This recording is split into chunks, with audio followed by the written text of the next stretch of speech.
ह्या नामर्दाचा आक्षेप काय आहे तर संभाजी ब्रिगेडचं नाव बदलावं किंवा तिथं दोनपैकी एक शब्द खरी ही लढाई विचारधारेची आहे. इथं अवमानाचा काही प्रश्न नाही.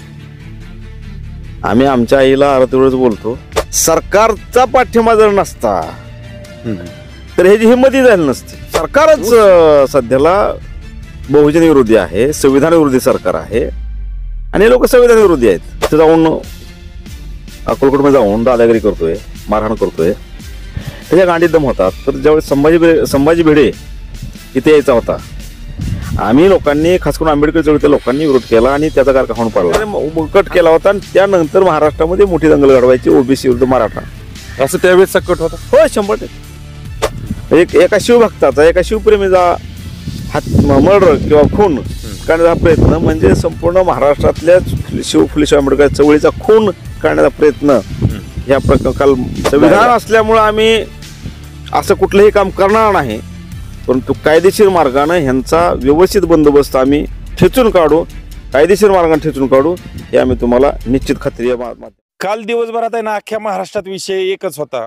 संभाजी ब्रिगेड चे प्रदेशाध्यक्ष जे आहेत प्रवीणजी गायकवाड यांच्यावर झालेला हल्ला म्हणा किंवा शाईफेक झालेली म्हणा, तर ते अक्कलकोटमधलं जे प्रकरण होतं ते प्रकरण पूर्ण महाराष्ट्रात गाजलं. आणि याच प्रकरणाच्या विषयी आपलं मत व्यक्त करण्यासाठी आम्ही आज राहुलजी मकरे यांना बोलवलेलं होतं. आणि राहुलजी मकरेंची ओळख जर सांगायची म्हणलं तर अतिशय परखडपणे ते आपली भूमिका व्यक्त करत असतात.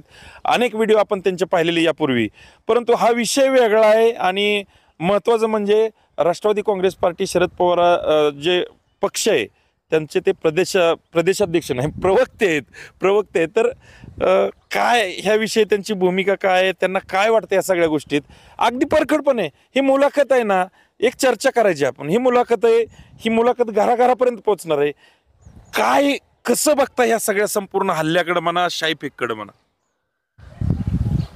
संभाजी ब्रिगेडचं नाव छत्रपती संभाजी ब्रिगेड करावं किंवा धर्मवीर संभाजी ब्रिगेड करावं, या मुद्द्यावर त्या लोकांनी आंदोलन केलं होतं.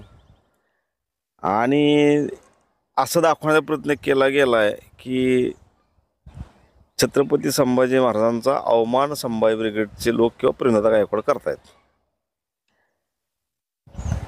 खरी ही लढाई विचारधारेची आहे. इथं अवमानाचा काही प्रश्न नाही. आम्ही आमच्या आईला अर्धवेळच बोलतो, आम्ही पांडुरंगाला अर्धवेळ बोलतो, आम्ही अनेक वेळा किंवा अनेक भाषणामधून शिवबा म्हणतो, शंभू म्हणतो. इथं कोणाचा आक्षेप नाही. ह्या नामर्दाचा आक्षेप काय आहे तर संभाजी ब्रिगेडचं नाव बदलावं किंवा तिथं दोनपैकी एक शब्द लावावा. हा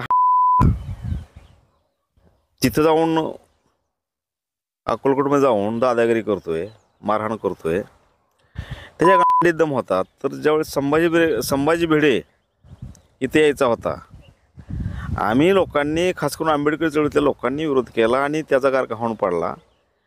मर्द आहे, शेजारच्याकडनं पोरं काढून घेणार आहे. त्याच्यामुळं ह्या दम नाही, फक्त सरकारनं पोचलेला आहे. ह्याला सरकारचा पाठिंबा जर नसता तर ह्याची हिंमतही झाली नसती. उसनं अवसान घेऊन, दुसऱ्याकडनं अवसान घेऊन, सरकारकडनं असेल किंवा पक्षातले त्यांच्या भाजपचे पदाधिकारी असेल त्यांच्याकडनं अवसान घेऊन हा दाखवते की माझं आपत्ती आहे म्हणून. त्याचं काय नाही. शासनामध्ये कोण मग नाही, सरकारच सध्याला बहुजन विरोधी आहे, संविधान विरोधी सरकार आहे आणि हे लोक संविधान विरोधी आहेत. मागं कालही सांगितलं मी, याच्यावरती हत्येचा गुन्हा होता, 7 वर्ष शिक्षा भोगली. त्याच्यामध्ये काय झालं मला माहीत नाही, पण हत्येचा त्यावर गुन्हा दाखल आहे. गेल्या जानेवारीमध्ये महिन्यात कालच्या त्याला पिस्तूल, 2 मॅगझिन, काय 28 जीवन काढतोस. एअरपोर्टला जे संवेदनशील ठिकाण असतं, भारतातले सर्वात संवेदनशील ठिकाणापैकी एक म्हणजे एअरपोर्ट, तिथं त्याला पकडला. त्याचं पुढं काय झालं?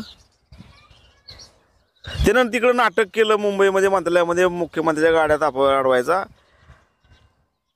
आणि त्याला प्रसिद्धी मिळाली पाहिजे, त्याला प्रोजेक्ट केला पाहिजे यासाठी त्यांनी ते नाटक केलं. हे ठरवून दोघांनी, सरकारने त्यांनी नाटक केलं. मीडियावाले काय करताय सध्याला, त्याला शिवभक्त किंवा शिवप्रेमी लोकांनी प्रवीण गायकवाडांना काळं फासलं. म्हणजे प्रवीण गायकवाड शिवप्रेमी नाहीत का? मीडिया हा निष्पक्षपातीपणा आहे, तुम्हीच लोकांनी त्याला प्रोजेक्ट केला. अशा मला तर असं वाटतं की संविधानविरोधी लोकांना प्रोजेक्ट करणाऱ्या पत्रकारांचा सत्कार केला पाहिजे. बिलकुल अशा लोकांना हा मतभेद असू शकतात, विचारांचं मतांतर असू शकतात, ती दाखवली पाहिजेत.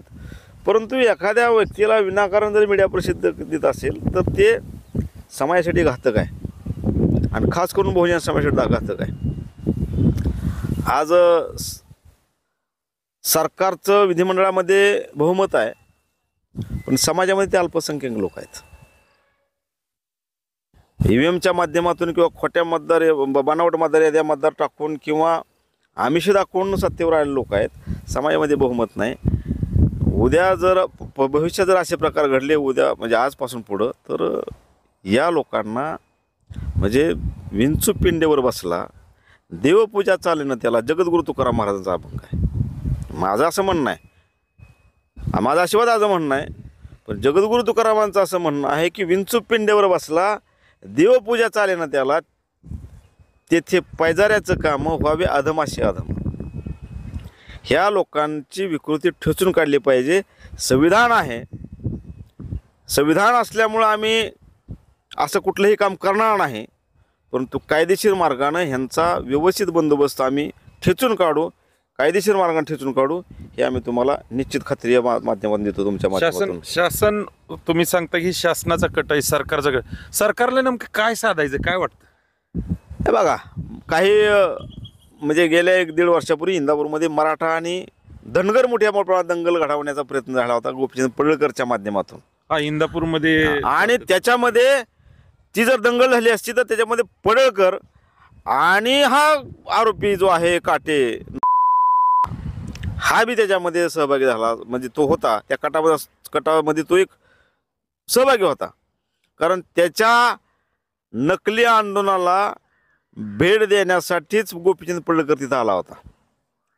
मराठा आणि धनगरांची मोठी महाराष्ट्रामध्ये दंगल घडवणं, हत्या घडवणं, अनेक लोकांची घरं जाळणं, बंगलं जाळणं, त्यामध्ये बहिणे मामाचा बंगला असेल किंवा बंडू तात्याचा बंगला असेल, बंडू आगाचा किंवा हर्षण पाटलाचा बंगला असेल, हे जाळण्यासाठी ते दंगल कट केला होता. आणि त्यानंतर महाराष्ट्रामध्ये मोठी दंगल घडवायची ओबीसी विरुद्ध मराठा, असं त्यावेळेस कट होता. हो, 100%.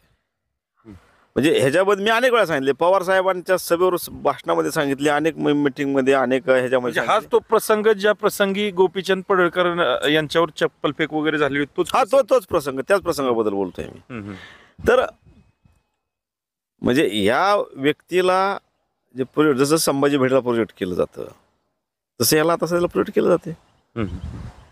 पण हे ज्यादा काळ टिकणार नाही. समाजामध्ये जर लोकरास्त्यावर उतरली, जसं गेल्या आठवड्यामध्ये उद्धव ठाकरे राज ठाकरे एकत्र येऊन त्यांनी जार मागे लावला, तर जर उद्या रस्त्यावर लोक उतरले संविधानिक मार्गाने तर यांची पळतावळी थोडी होईल आणि ते झालं पाहिजे अशी आमची इच्छा आहे. पुढची काय भूमिका असेल आता, हे पुढची काय भूमिका आहे सगळ्या गोष्टीवर? तर आम्ही इंदापूरच्या ठिकाणी तर आम्ही आता व्यापाऱ्यांची भेट घेऊन त्यांना विनंती करणार आहे की उद्या इंदापूर बंद ठेवावं म्हणून, म्हणजे 12 वाजेपर्यंत इंदापूर बंद ठेवा अशी मी त्यांना विनंती करणार आहे. बघूया त्यांचे काय म्हणणं आहे ते. महाराष्ट्र बंद झाला पाहिजे या विषयावरती, इतका गंभीर मुद्दा आहे. अनेक विरोधकांच्या किंवा विचारवंतांच्या हत्या या महाराष्ट्रामध्ये घडल्या. कलबुर्गी कर्नाटकमध्ये हत्या झाली असेल किंवा इथं दाभोळकर असतील, पानसरे असतील, अनेक लोकांच्या हत्या इथं झाल्या. आणि त्यातलाच हा प्रकार आहे. अहो, प्रवीणदादा गायकवाडासारख्या माणसाची हत्या करण्याचा प्रयत्न म्हणजे महाराष्ट्राचं एका शिवभक्ताचा, एका शिवप्रेमीचा मर्डर किंवा खून करण्याचा हा प्रयत्न म्हणजे संपूर्ण महाराष्ट्रातल्या फुले शाहू आंबेडकर चळवळीचा खून करण्याचा प्रयत्न ह्या प्रकार झालेला आहे. चल, तर हे होते ॲडव्होकेट राहुल मखरे, ज्यांनी आपल्या परखडपणे, अतिशय बिनधास्तपणे आपल्याशी या विषयावर चर्चा केली. बघूया शासन आता पुढे काय काय निर्णय घेते, काय काय आपली बारीक नजर असणार आहे. तुर्तास इथंच थांबतो. मी श्रीयश नलवडे, जनता एक्सप्रेस मराठी न्यूज, इंदापूर.